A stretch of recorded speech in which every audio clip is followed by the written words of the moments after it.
Kantin berdarah.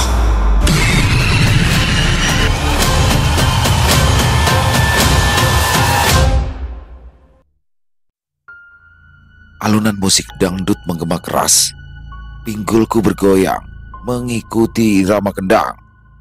Tak sedikit pemuda unjuk gigi, dari yang berjoget ala ikan pesut sampai bergoyang tak senonoh. Goyang terus. Senyumku tersungging, lalu duduk di kursi pelaminan. Aku masih tak menyangka impian bersanding dengan Mas Arya akhirnya terwujud. Jangan lamun, sambet lo nanti, ucap Mas Arya menoel daguku. Siapa juga yang lamun? Balasku sebal meski tak bisa menahan senyum. Lamun jorok ya, keke Mas Arya. Pikiranmu tuh yang jorok, ucapku sebal sambil memalingkan wajah malu. Dasar, pasti laki-laki ini sudah membayangkan adegan ranjang bersamaku nanti malam. Nanti aku buat permelek, katanya berbisik di telingaku. Benar kan dugaanku? Lihat saja wajah mesumnya, sangat menakutkan. Aku bergidik ngeri bergeser menjauh, takut kalau Mas Arya menerjang saat ini juga. Namun sebaliknya, justru laki-laki itu menggeser tubuhnya lebih dekat ke arahku. Panas? Kenapa udara di sekitaranku menjadi lebih panas? Ada apa ini? Mas, geser ah. Apanya yang digeser? Ucapnya terkekeh menaik turunkan alisnya. Tanpa diduga, dia berdiri menarik tanganku agar ikut bergoyang bersamanya.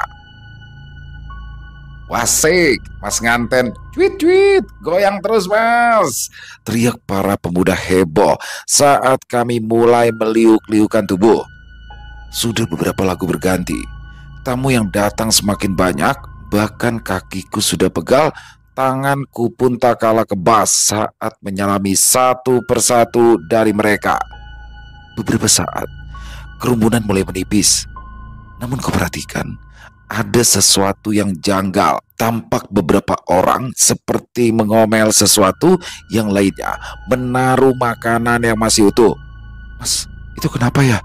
Tanyaku tak nyaman sambil menunjuk ke arah segerombolan tamu.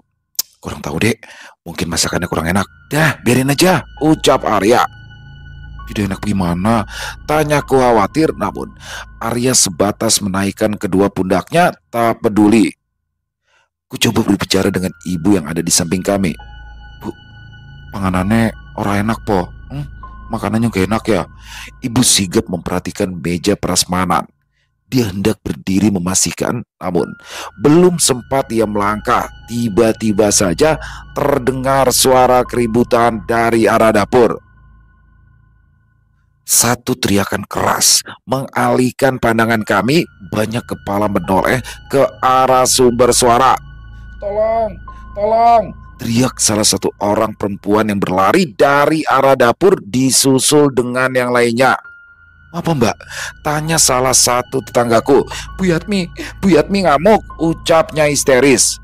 Kulihat dari arah dapur umum, beberapa orang lari tunggang langgang seolah ada sapi yang mengamuk di sana. Sedetik rasanya begitu lama, bahkan alunan musik dangdut perlahan berhenti. Semua orang di tempat itu panik. Ku genggam tangan Mas Arya sedemikian kuat, mencoba mencerna apa yang sebenarnya terjadi. Terdengar kembali suara benda keras disusul lemparan kursi kayu dari arah dapur umum.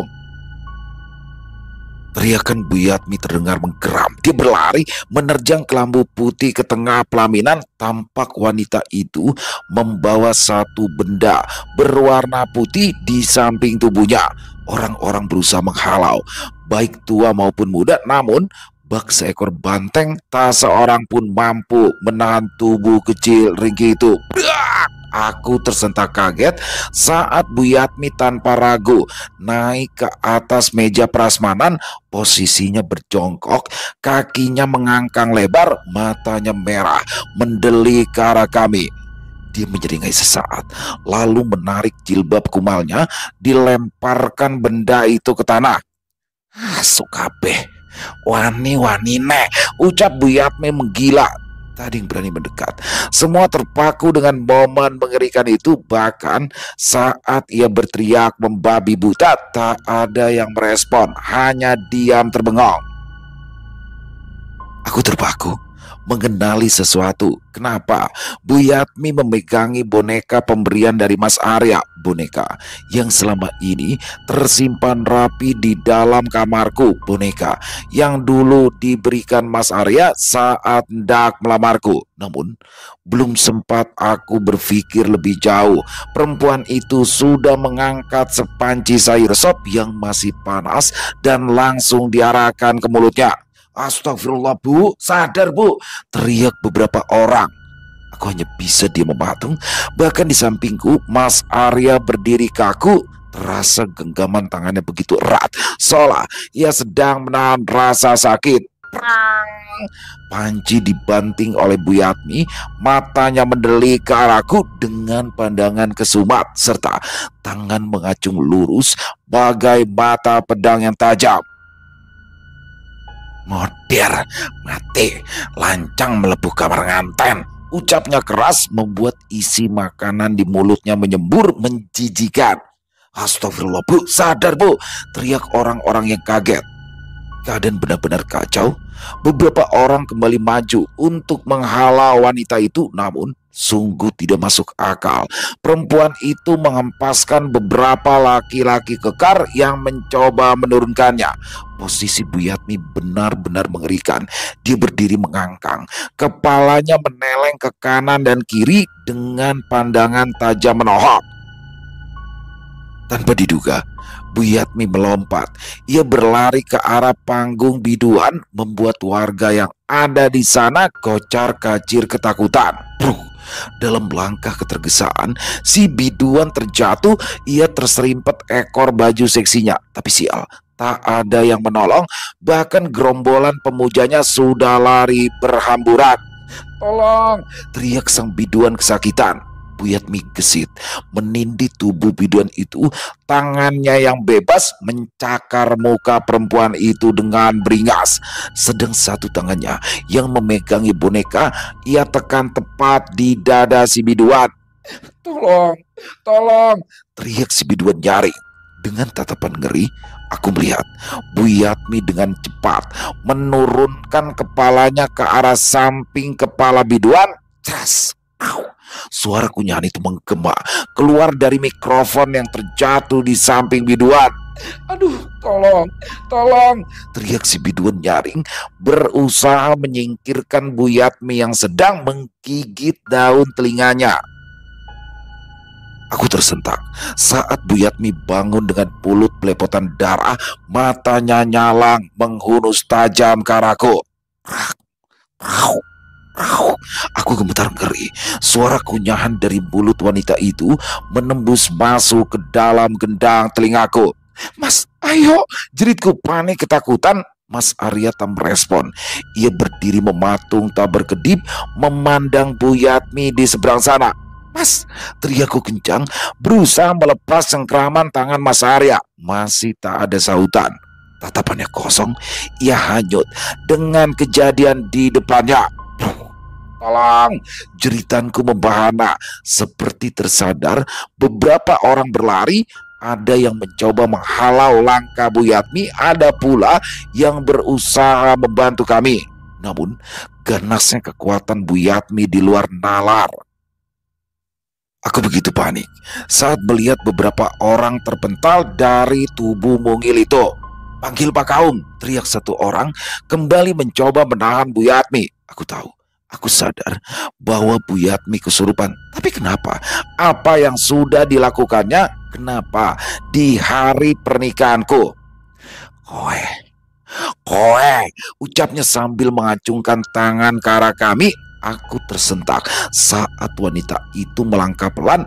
Aku ingin pergi, namun Arya masih diam terpaku. Bahkan orang-orang yang ada di sekitarku mulai menjauh. Kini wanita itu sudah berdiri tepat di depanku. Matanya memerah, bau darah dan keringat bercampur menjijikan.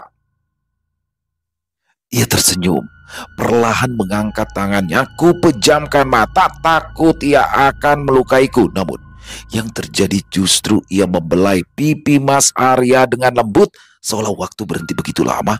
Semua orang memandang kami, menahan nafas. Kepala Buyatmi bergerak pelan. Aku bisa membaui mulutnya yang penuh darah dengan campuran bau entah apa. Lalu hal yang begitu membuatku muak. Tanpa diduga, Buyatmi menjilat pipi suamiku. Astagfirullah, kataku syok. Buyatmi spontan menoleh ke arahku. Perlahan kepalanya ia tarik. Ia telengkan ke kanan dan ke kiri seolah sedang menilai penampilanku. Lalu tiba-tiba saja ia meraung keras. Sebuah pekikan menggetarkan gendang telinga. Dia menjatuhkan bonekaku. Kemudian sigap mengambil tusuk konde yang kupakai. Jeritku saat kepalaku ikut tertarik ke arahnya. Aku tak berani bergerak. Wanita itu menatapku dengan beringas. Aku takut ia bakal melukaiku atau Mas Arya. Sekarang ia mengangkat tangannya yang sedang memegangi tusuk konde dengan erat. Lalu tras, Buyatmi menusukkan konde itu tepat ke arah matanya. Darah memercik. Cairan kental itu mengenai wajahku. Dia tak langsung tumbang, justru tertawa terbahak. Modern, lancang, mati, sontak. Tawa itu menyadarkan beberapa orang. Tanpa aba-aba langsung menarik tubuh Buyatmi menjauh dari kami. Mas Arya sendiri tersentak kaget. Dia seperti sadar dari lamunan. Namun setelah itu ia berulang kali batuk memegangi dadanya. Bahkan dari batuknya Mas Arya mengeluarkan darah segar yang begitu banyak. Belum sempat aku bertanya, tampak Mas Arya berusaha menghirup nafas dalam-dalam. Lalu seketika tubuhnya lemas dan jatuh ke lantai. Kehebohan terjadi. Aku diseret menjauh, sedangkan beberapa orang berusaha menolong Buyatmi dan juga suamiku. Innalillahi wa inna ilaihi rajiun. Buyatmi meninggal. Detak jantungku seperti berhenti. Masih tak menyangka hari kebahagiaanku berubah menjadi momok mengerikan. Mas Arya bangun, Mas, bangun, ucapku.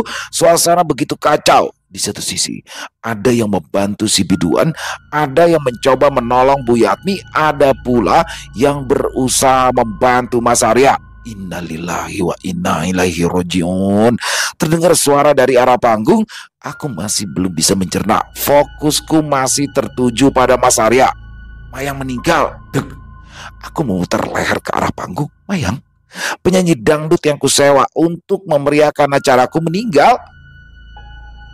Mbak, tolong minggir, Mbak. Biar Mas Arya dibawa masuk, ucap seseorang yang tidak aku kenali. Aku benar-benar bingung. Semua kejadian ini berubah mencekam hanya dalam waktu singkat. Dok, Bening, kamu tidak apa-apa? Tanya ibuku khawatir. Raut wajahnya pucat dalam balutan make up. Aku menggeleng. Tak bisa kukatakan baik-baik saja. Ada 2 orang yang meninggal tepat di hari pernikahanku. Belum lagi kondisi Mas Arya yang masih belum pasti. Kulihat Mas Arya dibawa masuk ke dalam rumah, sedangkan jenazah Buyatmi dan Mayang sudah ditutupi kain entah dari mana. Kita ke rumah, pinta ibu. Mencoba membantuku, namun kutolak. Aku masih kuat untuk berjalan sendiri. Pesta pernikahan bubar. Sebagian orang pergi ketakutan, yang tersisa membantu kami membereskan kekacauan. Aku dan seluruh keluarga digiring masuk ke dalam rumah, sedangkan jenazah Buyatmi serta Mayang dibawa ke kediamannya masing-masing. Kulihat Mas Arya sudah dibaringkan di atas kasur kamar pengantin kami. Buru-buru kulangkahkan kaki ke sana. Namun saat kusibak kerumunan, hatiku mencelos. Di samping tubuh Mas Arya tersandar boneka tak asing. Boneka yang sempat dibawa oleh Buyatmi. Siapa gerangan yang membawanya ke kamar ini? Kuperhatikan beberapa pemuda mencoba mencari penjelasan, tapi tak ada yang mengatakan tentang boneka itu. Aku memilih diam, tak bertanya lebih. Yakin jika ada yang menyadari kalau boneka itu sempat dibawa Bu Yatmi, habislah sudah riwayat kami. Matur nuwun Mas, terima kasih, ucap bapak mertua sambil meminta para pemuda itu untuk keluar dari kamar. Wening, jangan membantah, dengarkan saja. Apapun yang terjadi, biar bapak dan ibumu yang bicara, agar masalah ini tidak melebar kemana-mana. Faham? Ucap bapak mertua. Aku mengangguk, lalu duduk di sebelah Mas Arya. Sedangkan bapak mertua keluar sambil menutup pintu kamar. Seketika, hawa di dalam kamar berubah. Ada kesan menekan yang tak bisa aku jelaskan. Aku benar-benar merasakan sesuatu yang janggal. Belum lagi saat kulihat boneka perempuan memakai baju putih di samping Mas Arya. Rasanya mata itu seperti mengawasiku dalam diam. Lalu siapa yang membawanya ke sini? Kenapa dia meletakkan boneka itu di samping Mas Arya? Apakah bapak mertua atau ibuku? Ya pasti salah satu dari mereka. Hanya segelintir orang saja yang tahu kalau boneka itu pemberian Mas Arya saat melamarku. Sebenarnya apa yang terjadi? Tanya Pak RT pada keluargaku. Lamunanku buyar. Aku mendengarkan dengan seksama dari dalam kamar. Tak sanggup meninggalkan Mas Arya yang masih tergeletak pingsan. Gak tahu Pak, kejadiannya begitu cepat. Bu Yatmi sebelumnya masuk ke rumah ini, saat keluar dia sudah menggila, ucap Yanto tetanggaku yang juga berada di area dapur umum. Sudah aku bilang, hari pernikahan Mbak Wening itu hari sial. Masih aja ngotot sih, ucap Asri adikku. Kamu itu loh, jangan ngomong sembarangan, timpal ibuku. Loh, aku itu kan ngomong secara fakta Bu. Ibu dengar sendiri kan, Mbak Rojak itu bilang kalau weton mereka itu tidak cocok. Belum apa-apa sudah ada 2 korban, ucap Asri dengan intonasi pelan dan menekan. Istighfar Dok, semua hari itu baik. Ini musibah, jangan memperkeruh suasana, timpal ibuku. Atau Mbak Wening aja yang bikin sial, cibir Asri angkuh. Luapan rasa marah meletup-letup di dadaku. Kenapa Asri tega berbicara seperti itu padahal dia adik kandungku? Asri, jaga mulutmu, bentak ibu. Sudah cukup. Kalian berdua ini loh, diam, tukas bapak mertua. Aku sedikit kaget. Selama aku mengenal bapak mertua, tak pernah ia menaikkan nada bicara seperti itu. Kalian itu selalu aja bela Mbak Wening, ucap Asri yang langsung masuk ke kamarnya membanting pintu dengan keras. Mas Yanto, coba diingat-ingat lagi. Sebelum kejadian, apa yang dibicarakan oleh almarhumah? Tanya bapak mertua mengabaikan sikap Asri. Yanto terdiam. Aku membayangkan mulutnya terbuka lalu tertutup seperti takut mengungkapkan sesuatu. Mas, desak bapak mertuaku. Tadi sebelum kejadian kami itu sedang bercanda. Ya ngobrolin malam pertama pengantin, ucap Yanto. Membicarakan malam pertama pengantin?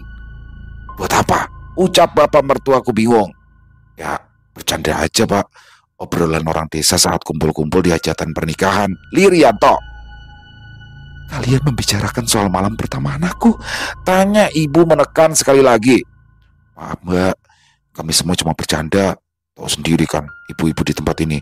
Ya kadang mulutnya mirip congor biawak, ucap Yanto mencoba mencairkan suasana. Jangan bercanda, tegas bapak mertua mendelik, membuat senyum Yanto lenyap seketika. Ya Bu Yatmi bilang mau ke kamar pengantin, gerutu Yanto sebal. Suara Yanto menghilang. Aku yakin wajahnya memucat saat diinterogasi oleh bapak mertuaku yang terkenal tegas. Buat apa? Tanya ibu kaget. Tak ada suara yang keluar dari mulut Yanto cukup lama. Mas, terus terang saja, Bu Yatmi itu meninggal di depan mata anakku. Menantuku sekarat tanpa tahu penyebabnya. Tolong Mas, apapun yang kamu lihat ceritakan, pinta ibuku. Yanto mengembuskan nafas kasar. Ya ini semua salahku. Harusnya aku mencegahnya. Beliau itu bilang kalau ada orang yang bisa ambil bunga melati di kamar pengantin, niscaya bakal cepat nikah. Jelas Yanto. Aku mengerutkan dahi. Selama aku mengenal Bu Yatmi, memang dia tak pernah dikabarkan menikah dengan seseorang. Meski terbesit rasa iba, tapi dia sendiri yang menimbulkan tragedi ini. Menikah? Lalu dia masuk ke sini, ke kamar anakku, tanya ibuku. Leres, dia masuk ke kamar Wening, lalu ngambil sesuatu, ujar Yanto lirih. Bertepatan dengan itu, suhu di dalam kamarku turun secara drastis. Hawa panas berubah menjadi dingin. Entah apa yang kufikirkan, spontan aku bergerak. Ku ambil boneka yang tadi dibawa oleh Bu Yatmi, lalu ku selipkan boneka itu di bawah tubuh Mas Arya. Tidak ada mitos seperti itu. Jangan sembarangan kamu, ucap ibu penuh penekanan. Sumpah Bu, saya sendiri yang dengar kalau Bu Yatmi itu mau ambil bunga melati pengantin. Tapi karena menganggap itu semuanya candaan, ya wes kami biarkan, ucap Yanto. Lalu setelah itu dia tiba-tiba begitu saja kamu? Tanya bapak mertua. Yanto menggeleng. Dia keluar dengan wajah penuh senyum, terus memperlihatkan satu bunga melati dan boneka. Tapi setelah sampai di depan wajan besar, tiba-tiba saja Bu Yatmi terdiam. Lalu ucap Yanto berhenti. Lalu apa? Ngomong yang jelas, bentak bapak mertua. Yanto menelan ludahnya.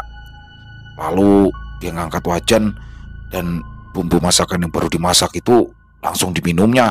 Jelas Yanto ngeri. Segera aku beranjak, mengambil satu boneka yang masih di plastik dengan rapi.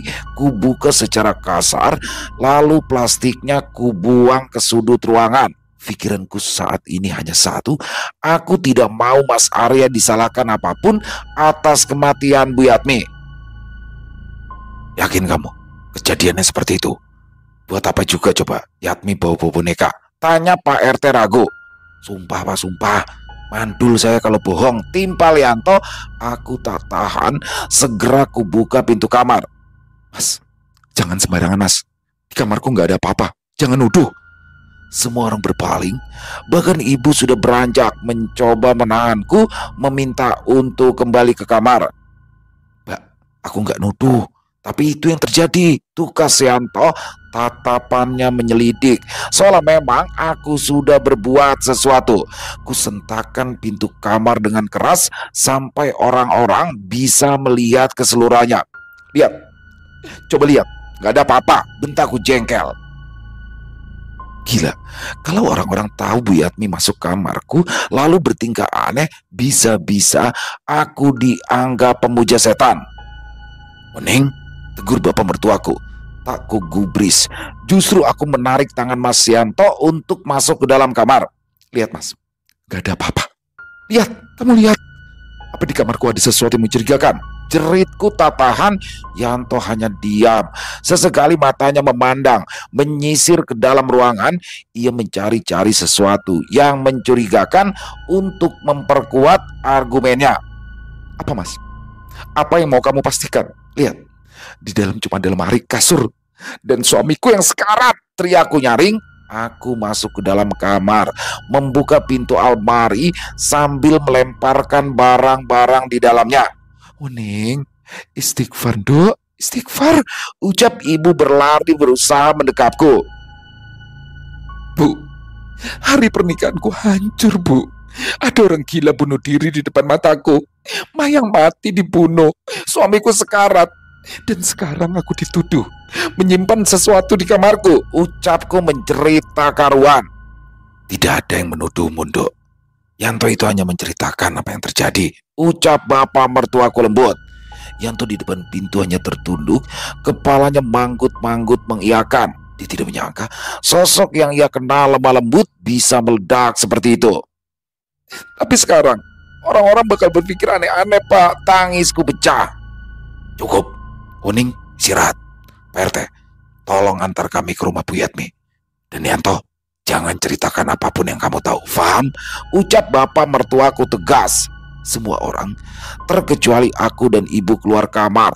Dia memelukku dengan erat seolah memintaku untuk menumpahkan rasa sakit hatiku. Dok, sebenarnya apa yang terjadi? terjadi?" tanya ibuku sesaat setelah matanya mengarah ke boneka di atas meja dan bungkusan plastik di lantai. "Uning tidak tahu, Bu." Ibu menatapku prihatin. "Ya sudah, sekarang kamu ganti baju lalu istirahat. Biarkan pintu dan jendela terbuka, biar udara masuk," pinta ibu yang langsung melenggang pergi.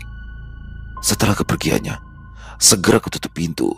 Lalu ku ambil boneka yang berada di bawah tubuh Mas Arya. Namun saat ku tarik, spontan ku lemparkan benda itu ke ujung ruangan. Aku melihat banyak sekali noda merah yang muncul di tubuh boneka itu. Awalnya aku kira tubuh Mas Arya berdarah. Namun setelah ku periksa, semua normal, tak ada luka apapun. Lalu anehnya, saat aku melihat ke arah boneka itu, semua noda darah sudah hilang tak kemana. Gula nafas memikirkan semua kejadian mengerikan itu. Kenapa Bu Yatmi membawa boneka ini keluar kamar? Apa iya sebelum kesurupan dia berniat untuk mengambil boneka ini? Apa untungnya boneka kumal ini untuk Bu Yatmi? Waktu Mas Arya memberikan ini saja, aku sempat menolak. Tapi mengingat perilaku Bu Yatmi membuatku yakin, ya pasti seperti itu. Toh selama ini Bu Yatmi memang terkenal suka mengambil barang milik tetangga, baik secara lembut maupun kasar. Kuhela nafas panjang. Segera ku bersihkan boneka itu dan kembali menaruhnya di meja. Biarlah benda ini ada di kamar, setidaknya biar orang-orang tak berpikir negatif demi keselamatan suamiku. Jam berganti, aku masih menunggu suamiku bangun dari pingsannya.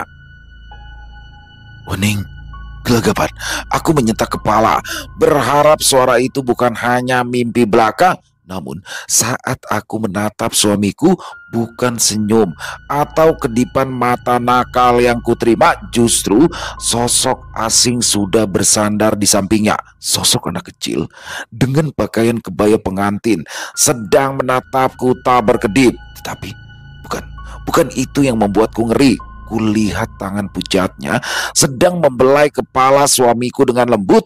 Sesaat kemudian tangan lainnya membuka mulut Mas Arya begitu menjijikan saat kepala bocah itu menunduk dan mengeluarkan cairan hitam yang menetes di mulut suamiku. Buak! Aku tersentak jatuh ke belakang.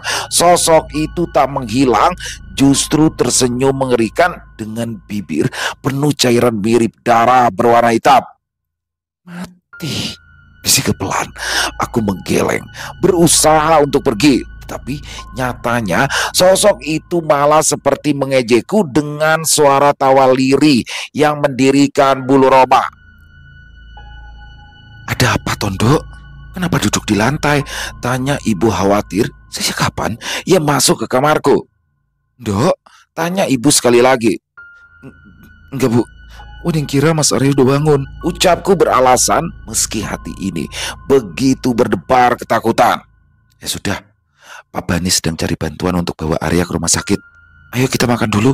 Dari pagi kamu belum makan toh, jangan bantah," kata ibu langsung keluar ruangan. Kuhela nafas, sejenak memperhatikan wajah Mas Arya yang terpejam. Lalu kubalikan badan, tetapi saat hendak melangkah, "Wening," aku tak berani bergerak. "Wening."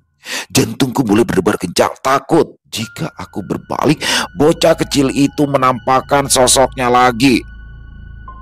"Wening," perlahan ku beranikan diri menoleh. Namun seketika tubuhku melemas saat kulihat Mas Arya sudah membuka matanya. "Mas!" teriakku kencang. Beberapa hari berlalu, seolah semua kembali normal. Keluarga Bu Yatmi maupun keluarga Mayang tak menuduh kami melakukan hal aneh-aneh. Namun semua belum berakhir. Justru ini awal mula bencana yang bakal membekas selamanya di dalam hidupku.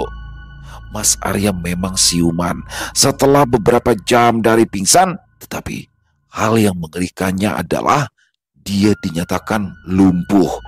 Semua anggota tubuhnya seperti mati, hanya bagian leher ke atas yang bisa digerakkan. Dokter mengatakan, tidak ada penyakit serius di tubuh suamiku. Ada kemungkinan itu terjadi karena depresi akut yang membuat syaraf di tubuhnya terganggu. Namun ajaibnya, Mas Arya bisa berbicara dengan normal, bahkan bisa menceritakan semua kejadian yang ia alami sewaktu di pelaminan. Aku memilih merawat Mas Arya di rumah ibuku. Meski terjadi perdebatan antara aku dan bapak mertua, awalnya beliau tak mau, takut Mas Arya malah menjadi beban, tapi aku bersikukuh. Kewajibanku sebagai istri sedang diuji saat ini. Akhirnya kami sepakat. Aku menjaga Mas Arya di rumah, sedang kebutuhan kami sementara bakal ditanggung bapak mertua. Beneran Mas, ucapku sambil menyuapinya. Bener, aku melihat Bu Yatmi itu naik ke atas panggung. Dan ada sosok mengerikan berdiri di samping Bu Yatmi. Terang Arya. Sosok apa? Hak dulu, telan, kataku sambil menjulurkan sendok ke mulutnya. Sosok anak kecil, menggunakan kebaya pengantin. Dan yang paling ngeri, mulutnya itu loh. Taringnya itu mencuat sampai ujung mata. Jelas Mas Arya bergidik. Sosok anak kecil berbaju kebaya pengantin. Berarti apa yang aku lihat tempo hari bukanlah halusinasi belaka. Nyatanya Mas Arya juga melihat sosok itu. Terus kamu gak bisa gerak? Tanyaku penasaran menepis rasa takut. Mas Arya menggeleng. Aku masih sadar. Aku hendak menarikmu menjauh saat Bu Yatmi memandang ke arah kita. Tapi kulihat sosok anak kecil itu seperti memanggil namaku berulang kali. Terawang Mas Arya kembali ke kejadian itu. Manggil namamu? Tanyaku penasaran. Ya, dia memanggilku. Lalu setelahnya, sosok anak kecil itu tiba-tiba saja menghilang dan muncul tepat di depanku. Makanya aku menggenggam tanganmu begitu erat. Jelas Mas Arya bergidik. Aku termenung, mencerna cerita Mas Arya. Apa yang sebenarnya terjadi? Kenapa sosok anak kecil itu meneror keluarga kecilku? Apa ini ada hubungannya dengan boneka yang diberikan Mas Arya? Tetapi kalaupun ada hubungannya, kenapa selama ini tak ada kejadian aneh di kamar ini? Uning, panggil Mas Arya. Tanpa sadar aku melamun cukup lama. Tak aku perhatikan kalau sendok nasi yang kupegang di depan wajah Mas Arya sudah tumpah sebagian. Ya sudah, lupakan Mas. Aku masih ngeri kalau teringat kejadian Bu Yatmi. Sekarang minum obat lalu tidur ya. Ucapku menyodorkan beberapa butir obat dan air minum. Aku tak mau mendengar lagi ceritanya. Cukup terjadi sekali saja. Aku tak mau mengulang meski hanya sebatas cerita. Uning, boleh minta tolong? Ucap Mas Arya. Kenapa Mas? Ambilkan boneka itu. Taruh di sini. Ucapnya menunjuk ke arah boneka kumal di ujung kamar. Boneka? Boneka yang mana Mas? Kamu kan gak suka sama boneka, kataku mengernyit. Boneka itu tunjuknya ke arah boneka kumal dengan baju pengantin berenda putih. Tidak langsung kuiyakan. Mana mungkin aku menaruh boneka kematian itu di atas kasur kami. Bodoh pikirku. Seharusnya aku buang boneka itu setelah keadaan kembali normal. Namun runtutan kejadian ini membuatku lupa kalau boneka itu masih ada di dalam kamar. Itu boneka pemberianku saat aku melamarmu kan? Taruh di sini ya, ucapnya. Sebentar. Sebetulnya kamu dapat dari mana sih boneka itu? Tanyaku penasaran. Ya aku beli di pasar malam. Ingat, ku putar memori di kepalaku, mencari kenangan yang dimaksud oleh Mas Arya. Namun aku tak menemukannya. Yang aku ingat hanya malam di mana Arya memberikan cincin serta boneka kumal untuk melamarku. Uning, tolong boneka itu cepat, bentak Arya cukup keras. Kali ini aku tak membantah. Segera ku ambil boneka perempuan itu dan meletakkan di sisi kepalanya. Hingga saat ku berbalik, menghadap ke arah cermin, kulihat sekelebat bayangan berdiri di sisi ranjang. Spontan aku melihat ke arah suamiku, namun tak ada seorang pun di sana. Kembali ku tengok ke arah cermin, nyaliku menciut, benar-benar tak bisa ku gambarkan. Kini di samping suamiku tampak sosok anak kecil dengan wajah begitu pucat sedang membelai kepala Mas Arya dengan lembut. Ingin aku berteriak, tetapi suaraku tersumbat di tenggorokan. Ku beranikan menoleh sekali lagi, meyakinkan kalau ini hanya sebatas imajinasi.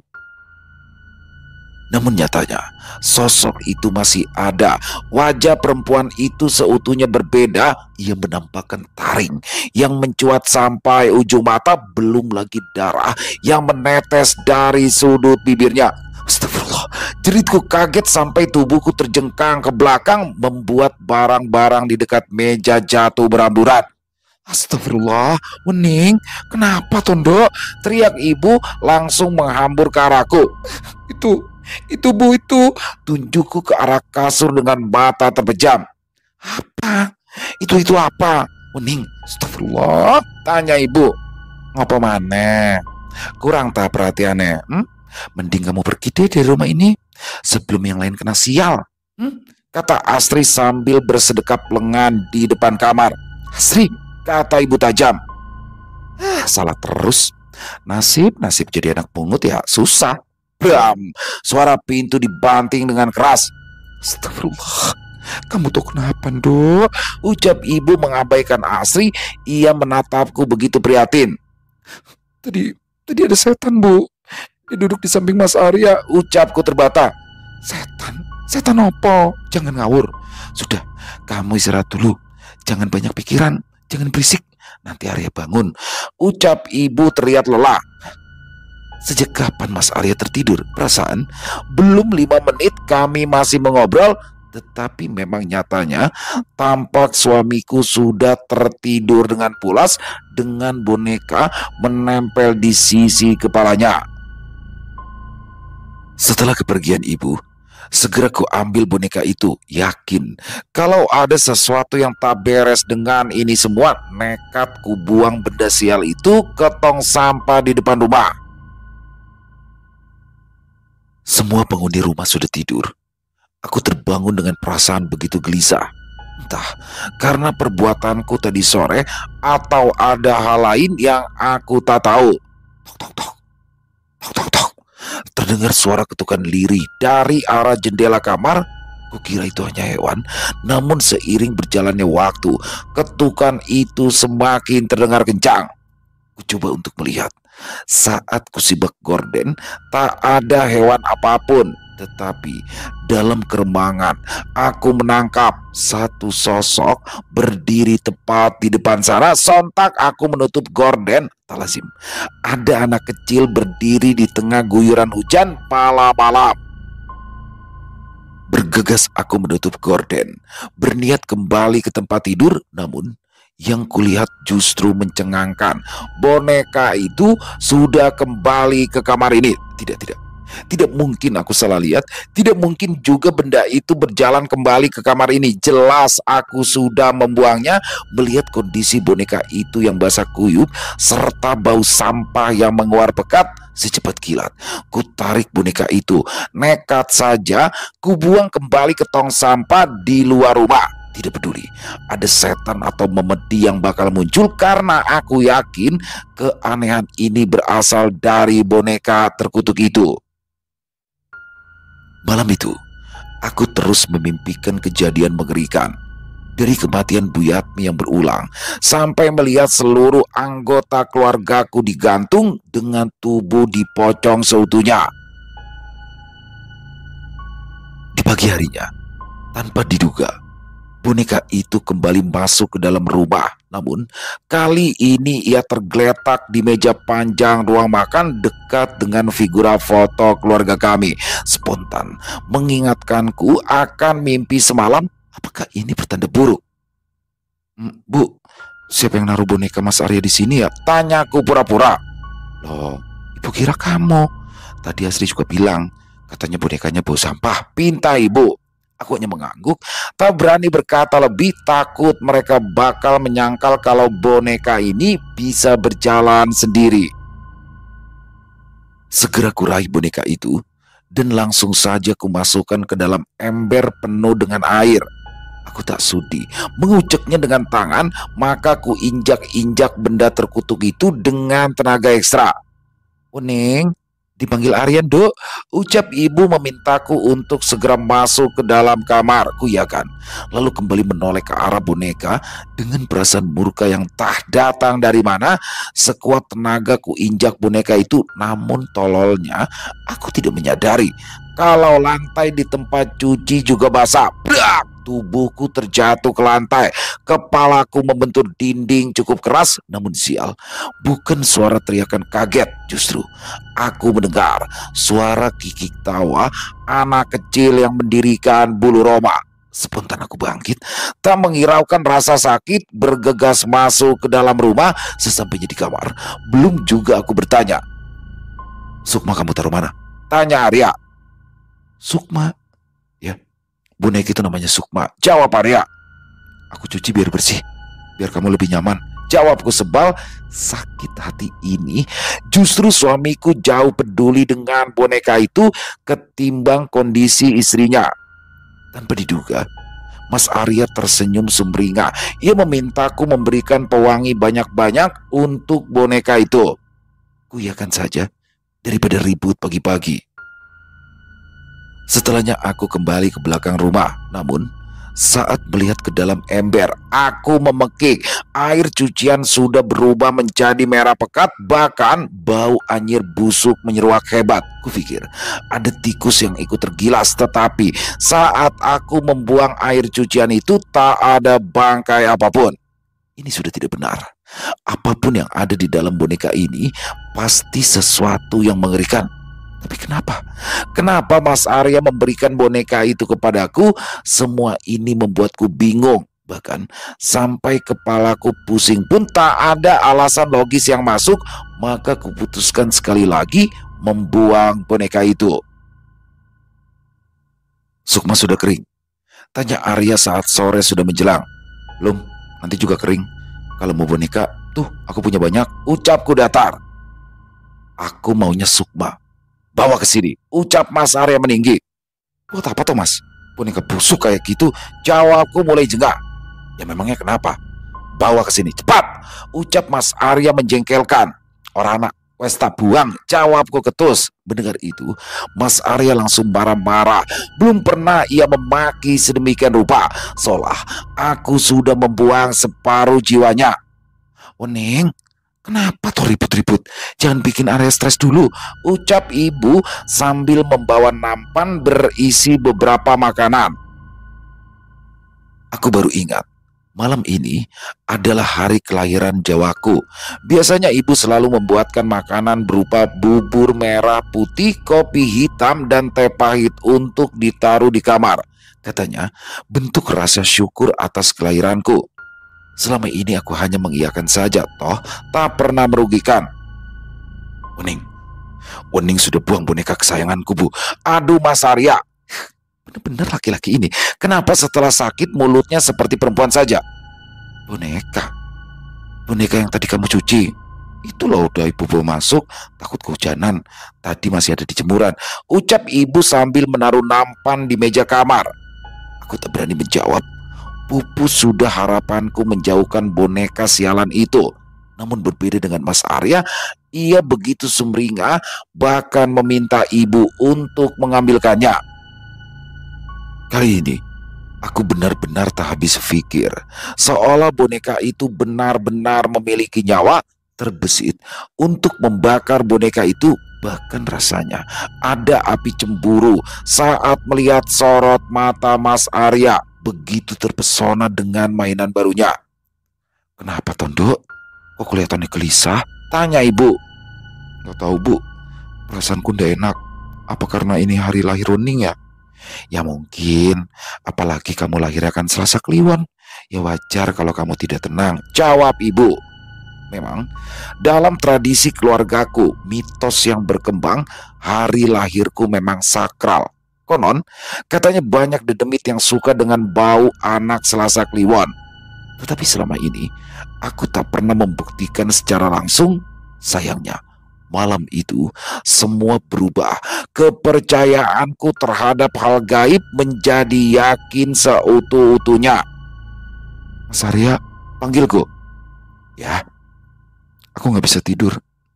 Boleh, kalau malam ini Sukma ku taruh di almari, biar aku bisa tidur dekat sama kamu, pintaku. Mas Arya menatapku. Ajaib. Dia tersenyum dan mengangguk. Buru-buru kupindahkan boneka mengerikan itu di dalam almari. Jangan di situ, taruh aja di atas meja, pinta Mas Arya. Aku menurut. Segera kusingkirkan beberapa piring dan gelas yang ada di sana. Biarin, taruh aja Sukma di sana, pinta Arya. Aku mengernyit. Kenapa seolah boneka itu meminta sesajen? Mas, cepat sembuh ya. Aku kangen kamu yang dulu, ucapku membenamkan wajah di dadanya yang mulai mengurus. Ya, sebentar lagi. Sabar ya, ucapnya tersenyum. Malam itu, aku tertidur di pelukan Mas Arya untuk pertama kalinya setelah beberapa hari pernikahan kami. Namun, kenyamanan itu tak berlangsung lama. Pada tengah malam, aku terbangun. Kurasakan Mas Arya sudah tidak ada di sampingku. Mas Arya, panggilku. Tidak ada sahutan. Segera aku beranjak keluar kamar, tetapi kenapa rasanya rumah ini begitu sunyi? Brak! Aku tersentak. Ada benda jatuh dari arah kamar Asri. Ingin ku tengok ke sana, namun aku tak mau, penghuninya terganggu. Brak! Suara kali ini terdengar lebih keras. Bahkan telingaku menangkap suara cakaran dari arah pintu kayu. Apa yang sedang dilakukan adik perempuanku itu? Bam! Tiba-tiba saja pintu kayu terbuka dengan keras. Satu perempuan muncul dengan raut wajah panik. Ampun mas, ampun, teriak Asri keras berjalan mundur. Ampun mas, ampun, cemooh Mas Arya mengikuti nada suara Asri. Tubuhku terlonjak. Apa yang sebenarnya terjadi? Kenapa suamiku berbuat demikian? Ingin rasanya menolong Asri, namun saat aku hendak bicara, ada sesuatu yang membekap mulutku dengan keras. Aku tahu itu ibu. Ia menggelengkan kepala, memintaku untuk diam. Mas, ampun mas, apa salahku? Ucap Asri. Arya tidak menjawab. Ia memilih mengangkat satu kaki Asri dan langsung menusukkan benda tajam ke arah pahanya. Asri berteriak. Arya dengan muka datarnya langsung memukul kepala Asri, lalu menjambak rambutnya dengan keras. Aku hanya bisa melihat kengerian itu. Benar-benar tak menyangka Mas Arya mampu berbuat demikian. Mas, ampun mas, apa salahku? Ibu Asri. Arya tak menjawab. Wajahnya begitu bengis. Yang ku tahu, nyawa Asri sedang terancam. Aku berusaha melepaskan pelukan ibu, tetapi wanita itu terus saja mendekapku dengan erat. Lalu kulihat tangan Mas Arya membetot pipi saudara perempuanku itu. Awalnya aku pikir dia mau mencium Asri, namun ternyata Arya memasukkan tangannya ke mulut Asri.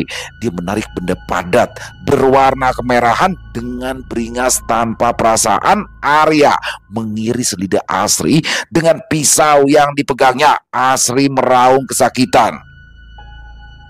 Bukannya merasa iba, justru Arya tertawa menghina. Lalu daging mentah yang dipegang langsung saja dimasukkan ke dalam mulutnya. Rauk, rauk.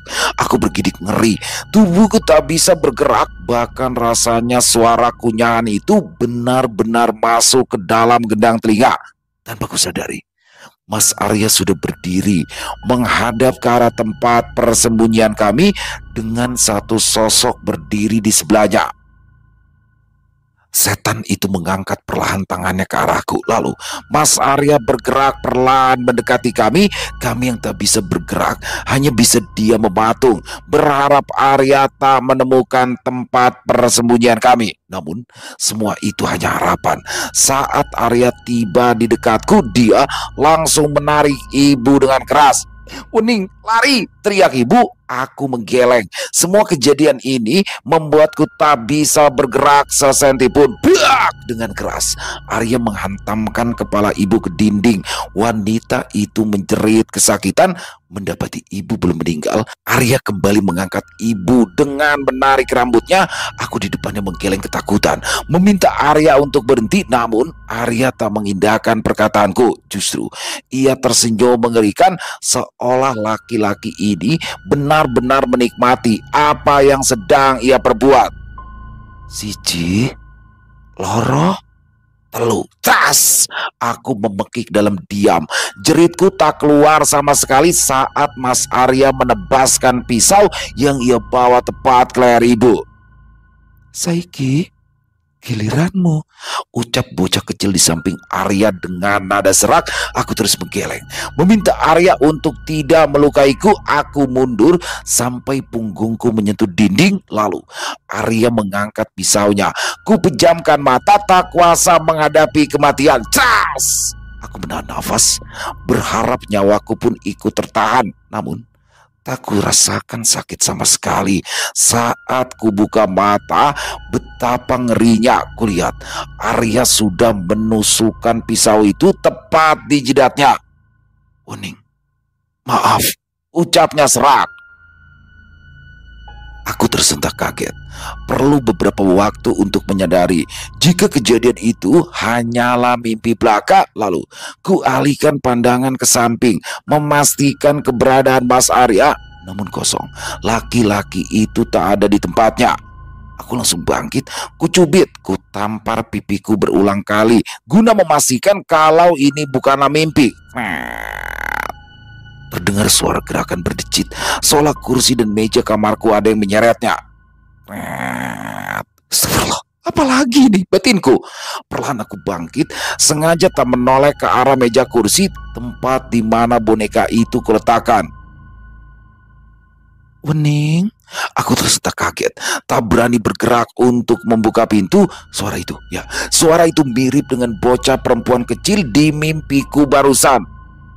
Wening, aku tertahan lagi. Persetan di belakangku manusia atau demit, yang pasti aku ingin segera keluar dari kamar ini. Sial, kenapa malah terkikik seperti itu? Bahkan suara hujan guntur di luar tak mengaburkan suara tawanya. Ceklek, ceklek, ceklek. Ku gerakan tanganku, menekan naik turun handle pintu. Sial, kenapa terkunci? Siapa yang mengunciku di kamar ini? Brak! Aku menjerit keras saat sesuatu terlempar dari arah belakang tepat mengenai sisi sampingku. Spontan aku melihat ke bawah.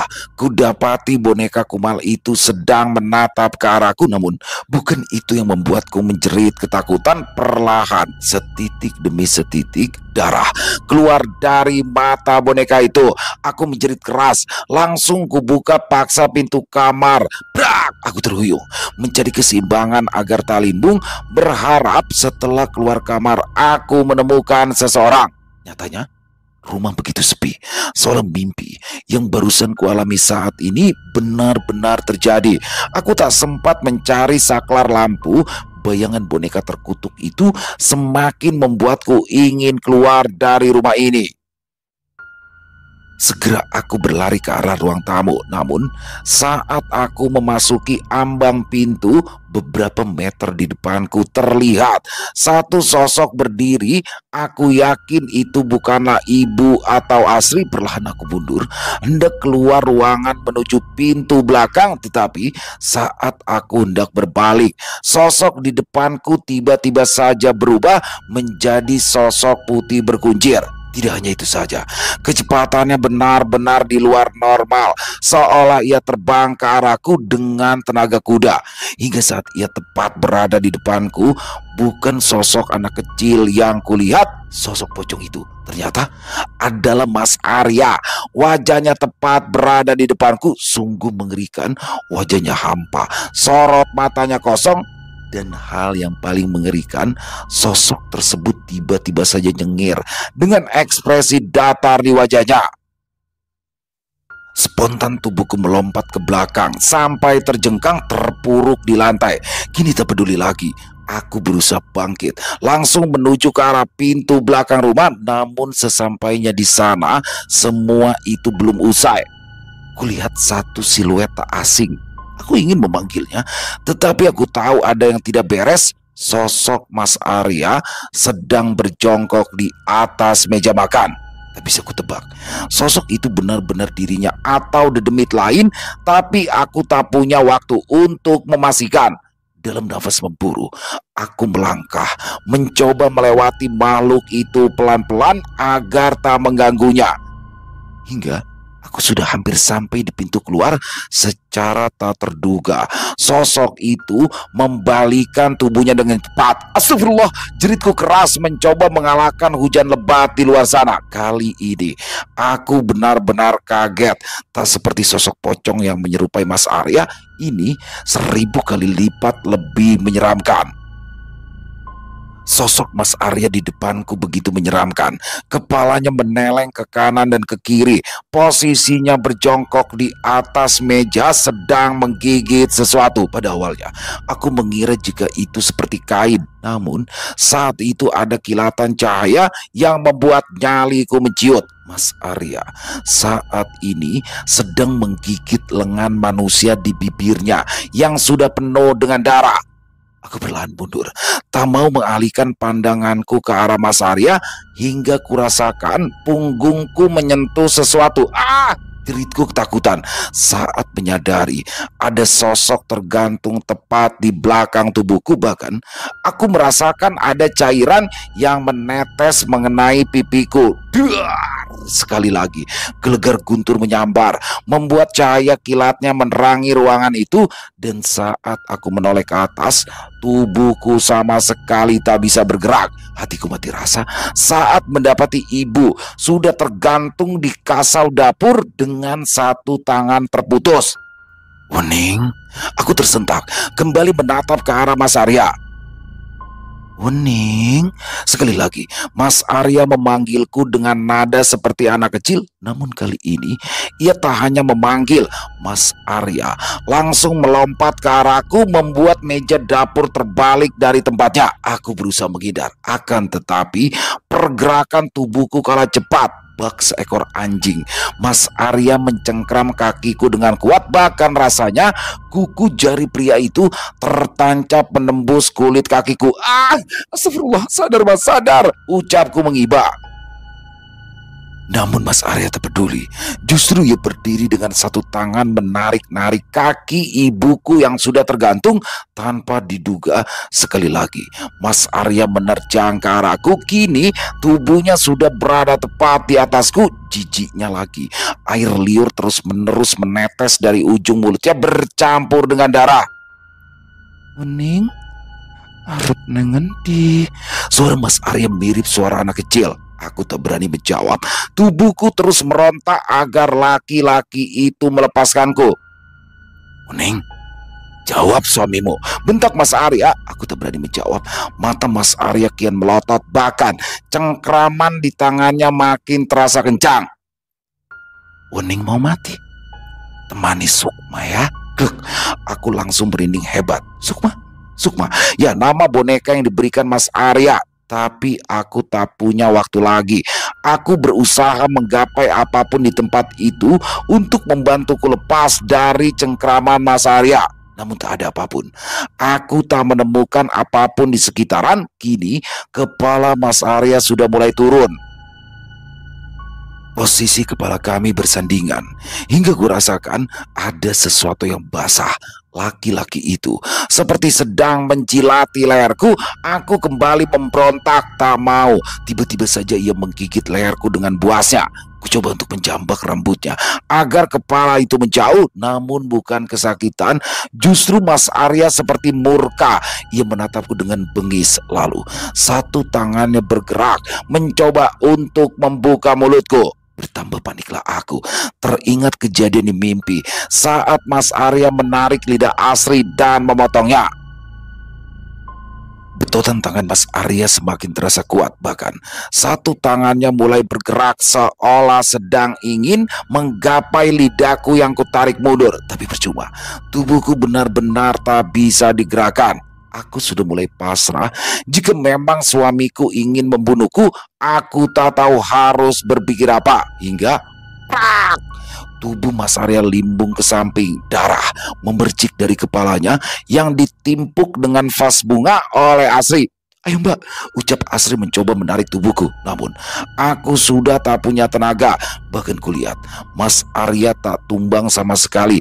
Kepalanya terlihat sedikit miring, namun ia masih bisa menyeringai dan berusaha untuk berdiri. Mbak, ayo, teriak Asri. Dengan sisa tenaga, aku berdiri, mencoba untuk lari dari tempat itu, namun semua belum usai. Bahkan Mas Arya yang sudah terluka parah ikut mengejar kami. Aku begitu ngeri, tak menyangka sosok yang merasuki Mas Arya begitu buas. Ceklek, ceklek, sial, pintunya kekunci. Umpat Asri terus berusaha membuka.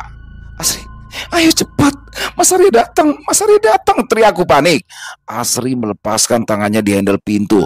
Ia langsung menggapai tanganku dan langsung berlari ke arah ruang depan.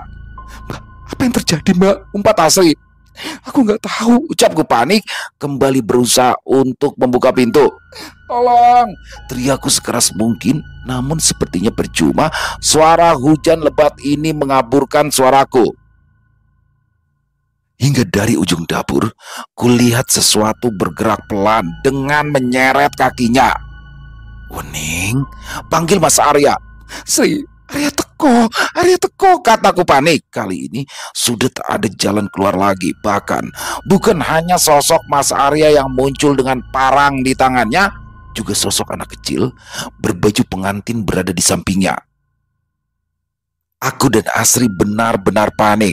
Rumah ini tak besar. Kemanapun kami sembunyi pasti bakal ditemukan oleh demit itu. Hingga sesuatu muncul di kepalaku. Satu hal yang tak pernah terfikirkan namun patut untuk dicoba. Tanpa menunggu, aku langsung menarik tangan Asri agar mengikuti masuk ke dalam kamarku. Goblok, kenapa masuk sini? Ucap Asri panik. Aku tak menggubris. Di luar sana, Mas Arya sedang menuju ke arah kami dengan parangnya. Brak! Aku dan Asri menjerit ketakutan saat pintu kamarku ditebas menggunakan parang oleh Mas Arya. Brak! Brak! Piye, mati aku, ucap Asri. Namun aku tak menggubris. Langsung ku ambil boneka yang tadi sempat ku lempar ke sudut ruangan. Cari korek, Asri, cari korek, ucapku. Korek? Buat apa? Tanya Asri. Aku mendadak emosi. Tak tahukah wanita ini jika situasi sedang mengancam nyawa kami? Cepat cari di laci mejaku. Jeritku terus melihat ke arah pintu kamar yang sudah mulai rusak. Bergegas Asri mencari korek di laci mejaku, sedang aku terus memegangi boneka yang mulai mengeluarkan darah.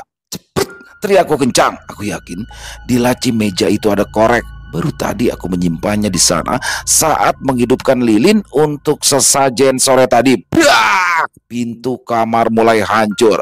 Tampak Mas Arya sudah terlihat di depan sana dengan sorot mata tajam. Wening, kali ini suaranya penuh intimidasi. Asri, cepat, teriakku. Brak! Pintu kamar benar-benar sudah rusak. Aku langsung melompat menjauhi pintu itu dengan boneka berdarah yang masih kupegangi. Mbak, jerit Asri saat Mas Arya hendak menebaskan parang ke arahku. Beruntung aku bisa menghindar. Dan kini posisiku berada di samping Asri yang langsung memberikan korek api ke tanganku. Waktunya sudah sedikit. Aku punya firasat sosok yang merasuki Mas Arya bakal mengamuk. Tanpa membuang waktu, ku angkat boneka yang terus mengeluarkan darah itu dan mencoba menyalakan korek untuk membakarnya.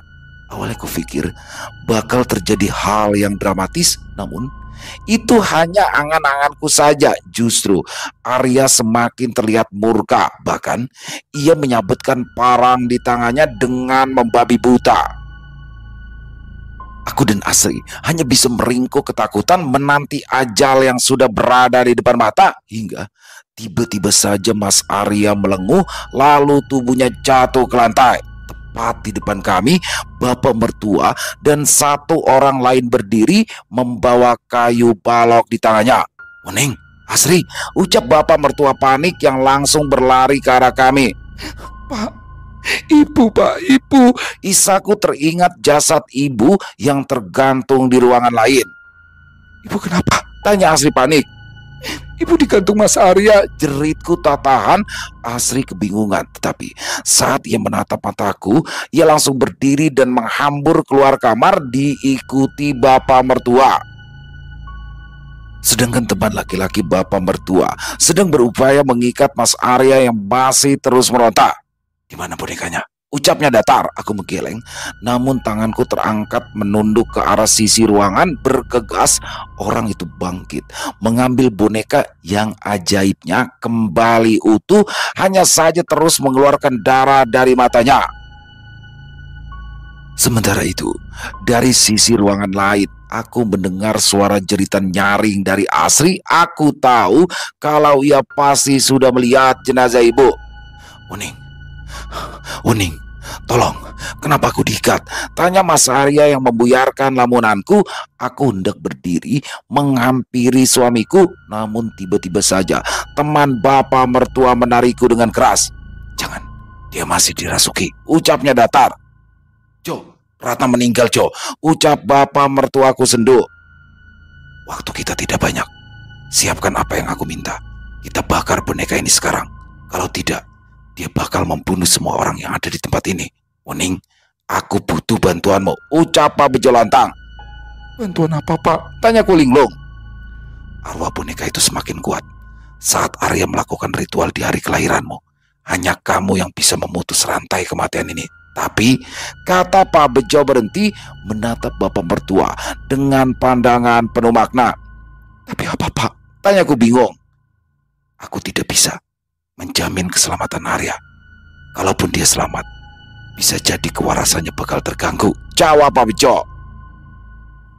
Beruntung kamu selamat. Boneka ini sudah penuh roh jahat. Tidak mudah untuk menghancurkannya, kata Pak Bejo ketika tidak ada yang menanggapi. Piye carane? Gimana caranya? Tanya bapak mertuaku yang tampak sedikit emosi saat melihat boneka itu. Nanti Wening akan tahu semuanya. Kamu siap, Dok? Tanya Pak Bejo. Aku mengangguk mantap. Takut? Jelas aku takut. Namun kejadian ini membuatku yakin sepenuhnya. Bagus. Kita siapkan malam ini. Aku sudah mencari 7 sumber mata air. Jangan tanya tahu dari mana, ucap Pak Kunto saat bapak mertua ingin bertanya. Kembali, malam itu aku diliputi kegelisahan. Ritual yang dilakukan tidak seperti pada umumnya. Selain air sendang 7 rupa, kami juga harus menyiapkan minyak kelapa dan juga benda-benda lainnya.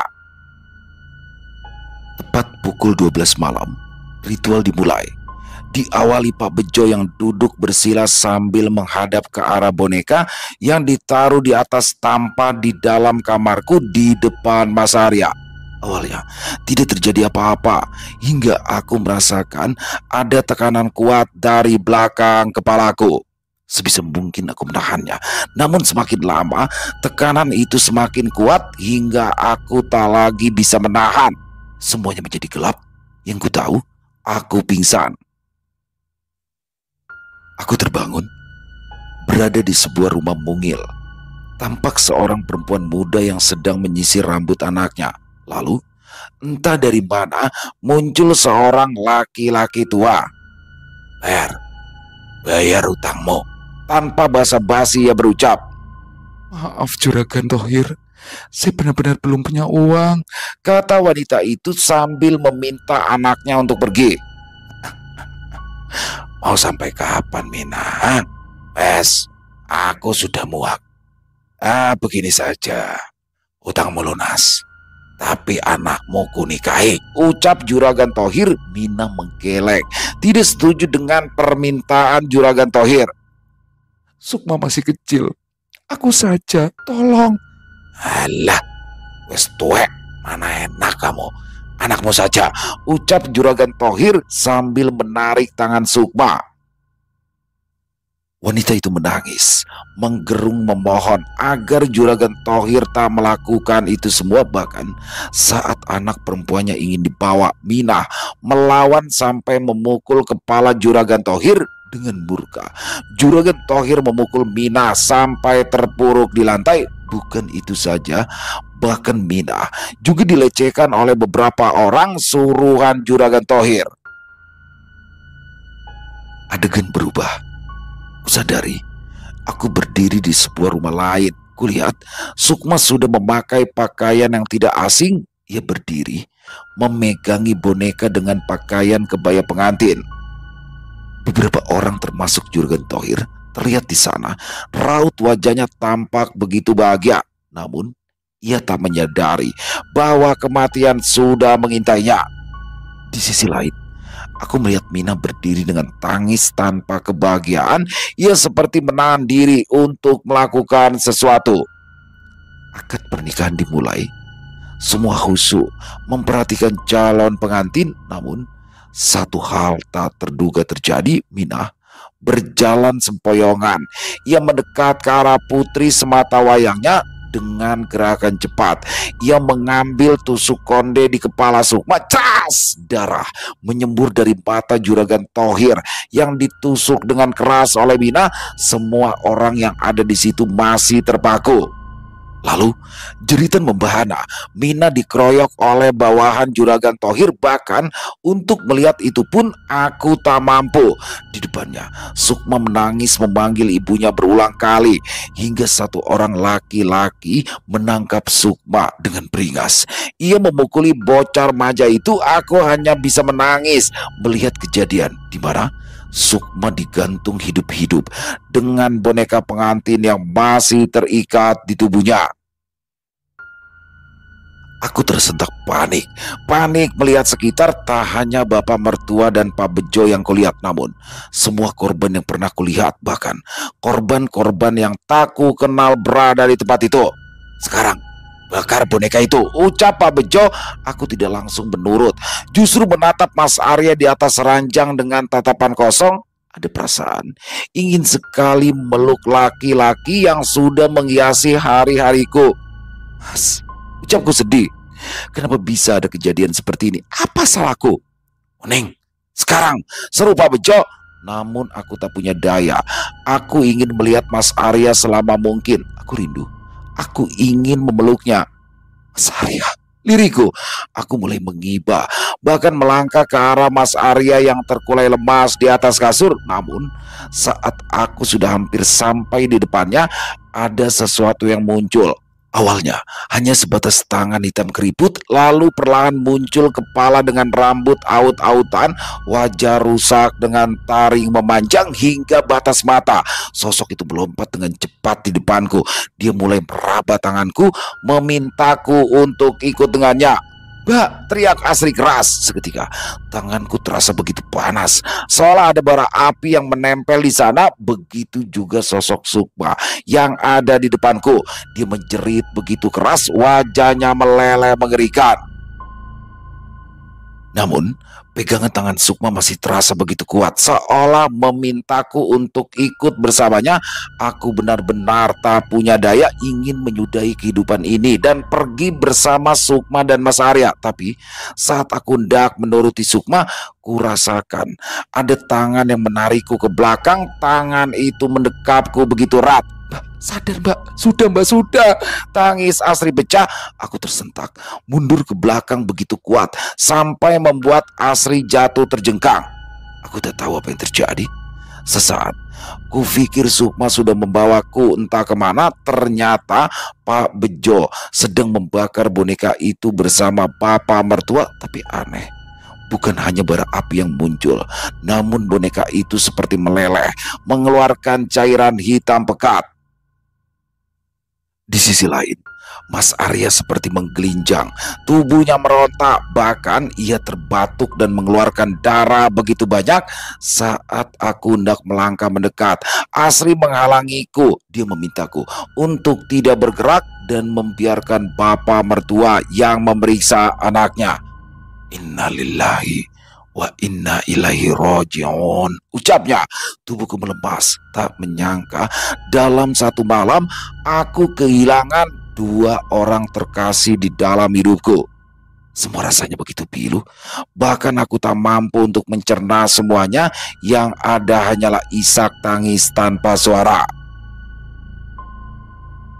Setelah semua kejadian ini, Aku baru tahu, ternyata selama ini Mas Arya tak pernah membeli boneka itu di pasar malam. Namun, ia mendapatkannya saat mendalami ilmu kebatinan di suatu tempat. Hal ini disampaikan oleh bapak mertua. Karena sebelum Arya menyerahkan boneka ini, ia sudah diwanti-wanti agar tidak berbuat sembrono. Namun, karena dia tahu kalau aku tak suka sesuatu yang berbau klinik, maka Mas Arya sepertinya membuat rencana seolah boneka terkutuk itu bakal menjadi hadiah saat ia melamarku. Semua kejadian ini membuat sudut pandangku berubah. Aku yang tak percaya dengan hal mistis menjadi percaya sepenuhnya. Dan kini, setelah kematian ibu dan Mas Arya, aku serta Asri memutuskan untuk pergi dari desa ini, meninggalkan semua memori kelam bersama boneka Sukma yang dikubur di samping makam Mas Arya. Selesai. Wow, luar biasa kisah dari Netrakala. Wow, panjang banget ya kisahnya ya. 1 jam lebih nih teman-teman. Hampir 1,5 jam ya. Pengen dibagi 2 part, ntar bikin penasaran. Jadi langsung saya sikat habis saja. Dan ini kisahnya, wow, ya asli serem banget, kisah full. Dari awal sampai habis nggak ada jeda tuh. Jadi full aksi terus tuh, horor terus ya kan. Dari sebuah boneka ternyata semua itu bener-bener ngeri banget ya efeknya ya. Dan ternyata semua itu adalah karena Arya. Dan inilah kurangnya komunikasi ya. Kan harusnya dari awal udah ngomong tuh Wening ya. Keanehan-keanehan, kejanggalan-kejanggalan yang sudah dia temui. Tapi dia menyembunyikan itu semua pada orang tuanya. Sehingga akhirnya orang tuanya menjadi korban. Dan juga yang jelas orang tua dari Arya sendiri menutupi itu semua. Dan itu terjadi setelah Arya meninggal dunia. Dan setelah banyak orang yang sudah menjadi korban, baru dia ngomong dan baru dia mencari solusinya. Ya, itulah kenyataan pahit yang harus diterima Wening ya. Di hari pernikahannya, di awal di hari pernikahannya. Dan sampai akhirnya dia kehilangan orang-orang yang dia sayangi. Keren banget kisahnya. Untuk Netrakala, terima kasih Mas Dika. Dan ditunggu lagi untuk kisah-kisah selanjutnya. Dan pada kesempatan yang baik ini, pasti bingung nih, ada apa sih di depan saya? Jadi ini adalah, alhamdulillah ya teman-teman ya. Saya sudah mendapatkan kiriman dari pihak YouTube, yaitu silver play button atau plakat ya. Dan ini Nora nggak sih ya? Enggak ya, bukan ini sih, bukan bermaksud apa-apa. Dan juga karena ada beberapa teman-teman ya yang bertanya di dalam kolom komentar. Dan alhamdulillah hari ini baru sampai nih setelah menembus 100.000 subscriber. Yang pastinya saya ucapkan terima kasih kepada seluruh teman-teman ya, yang sudah selalu setia hadir, yang sudah selalu mendukung saya. Karena teman-temanlah saya selalu semangat berkarya di setiap harinya. Dan oke, kita langsung buka aja ya, buka aja kiriman ini, langsung dikirim ini dari UPS nih, dari Tiki. Alhamdulillah kita langsung unboxing, bahasanya unboxing kali ya, sekalian nggak masalah. Oh ya, yang pasti terima kasih kepada Allah Subhanahu Wa Taala dan juga terima kasih kepada keluarga saya ya, dan juga pada teman-teman tim Elo Bercerita yang mana sudah mendampingi saya. Dan saya berharap ini semua adalah selangkah awal ya untuk menempuh langkah-langkah yang lebih besar nanti ke depannya. Amin amin ya robbal alamin. Kita langsung aja unboxing. Aduh, saya juga belum tahu nih karena baru pertama nih. Mudah-mudahan setelah ini golden play button ya teman-teman ya. Amin amin ya rabbal alamin. Oke, kita buka. Gimana nih, Bro? Enggak usah dipotong. Enggak, ini mah enggak ada ininya tuh. Ini doang dia.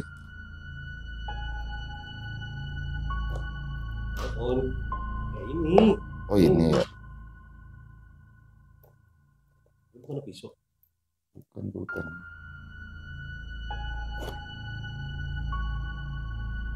Oh, ya. Ini.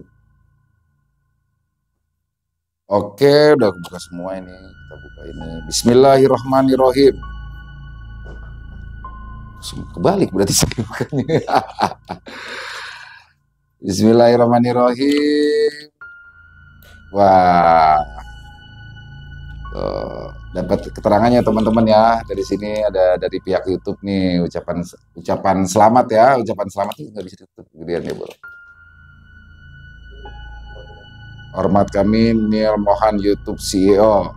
Terima kasih juga ya kepada pihak YouTube yang sudah memberikan ya apresiasi dari pihak itu. Terima kasih atas kerjasamanya selama ini. Semoga ini menjadi langkah awal untuk kerjasama yang lebih besar ke depannya nanti. Amin amin ya rabbal alamin. Dan inilah teman-teman, alhamdulillah masih dalam plastik nih ya, masih dalam plastik. Aduh bro, sorry bro. Kita buka dulu plastiknya. Wow. Present to Ilo Bercerita for passing 100.000 subscriber. Alhamdulillah teman-teman, terima kasih banyak ya teman-teman dukungannya. Saya bisa sampai ada di titik ini. Dan sekali lagi terima kasih juga buat tim Ilo Bercerita, buat seluruh keluarga saya. Amin amin ya rabbal alamin. Waduh, nanti dipasang ya. Ntar kita mungkin akan rubah ya, tampilannya mungkin ya. Kita akan coba bicarakan dengan tim dulu. Intinya sekali lagi terima kasih sebesar-besarnya atas dukungan teman-teman semua. Dan kami akan terus mencoba menghadirkan yang terbaik untuk teman-teman semua. Dan kepada tim penulis ya, rekan-rekan penulis semuanya, terima kasih banyak atas dukungannya selama ini, atas kerjasamanya selama ini. Dan sekali lagi semua ini bisa membawa kebaikan untuk kita semua. Amin amin ya robbal alamin. Dan di akhir kata saya mengucapkan permohonan maaf apabila mungkin dalam pembawaan kisahnya barusan tadi ada kata-kata saya yang salah ataupun ada kata-kata saya mungkin yang kurang berkenan. Saya mohon dibukakan pintu maaf yang seluas-luasnya. Sampai berjumpa lagi di konten-konten kami selanjutnya yang pasti tidak kalah serunya, yang pasti tidak kalah horornya. Masih bersama saya Ilo di channel Ilo Bercerita. Salam sehat, sukses selalu untuk kita semua. Wassalamualaikum warahmatullahi wabarakatuh.